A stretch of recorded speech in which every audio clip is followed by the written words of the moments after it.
Uma marca no primeiro turno foi a votação expressiva de Jair Bolsonaro. Ele superou em muito as previsões das pesquisas. Mas será que agora, no segundo turno, existe margem para surpresa novamente? Uma olhada nos resultados das eleições desde 1989 pode dar pistas. Em desvantagem, Bolsonaro está usando em peso a máquina pública com programas e medidas eleitoreiras. A campanha também investe pesado em ataques ao PT. Mas o histórico das eleições presidenciais desde a redemocratização não é nada favorável para uma virada.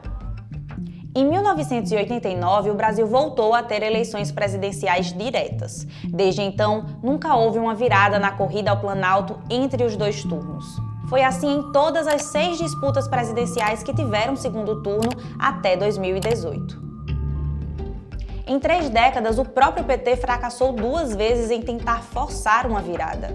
Em 1989, Lula ficou 13 pontos atrás de Fernando Collor no primeiro turno. Depois, conseguiu crescer quase 30, mas ainda assim acabou perdendo. A diferença ao final foi de 6 pontos. Em 2018, foi a vez de Fernando Haddad.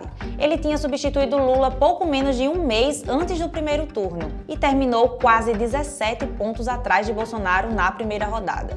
No segundo turno até cresceu, mas ainda assim terminou pouco mais de 10 pontos atrás. O candidato em desvantagem que mais chegou perto de conseguir virar foi Aécio Neves em 2014. Ele chegou na segunda rodada 8 pontos atrás da Dilma Rousseff, que era a presidenta da época. A campanha no segundo turno foi tensa e marcada pela interferência da Lava Jato. O Aécio conseguiu diminuir a desvantagem, mas ainda assim acabou derrotado. A diferença foi só de 3 pontos. A gente teve ainda José Serra em 2002 e 2010 e o Geraldo Alckmin em 2006. Eles perderam no segundo turno por diferenças superiores a 10 pontos. E um recorde negativo já assegurou Bolsonaro, o primeiro presidente em busca da reeleição na história brasileira que terminou o primeiro turno na segunda colocação. Bem, as pesquisas apontam atualmente Lula com 50% e Bolsonaro com 43%.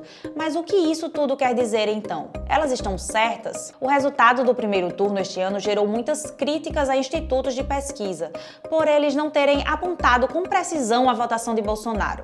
Mas a DW conversou com vários especialistas e eles dizem não fazer sentido tratar pesquisas como oráculos. É o caso de Rafael Nishimura, um pesquisador da Universidade de Michigan, especializado em pesquisas de opinião.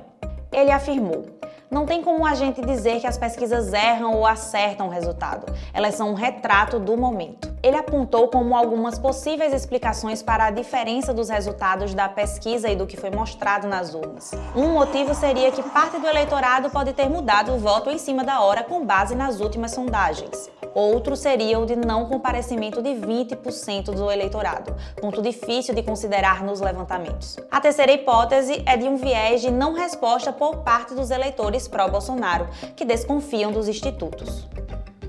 Se você quiser saber mais sobre o real papel das pesquisas eleitorais, nós fizemos um vídeo sobre isso. A Deutsche Welle é a rede internacional de notícias da Alemanha. Para mais vídeos como esse, assine o nosso canal no YouTube.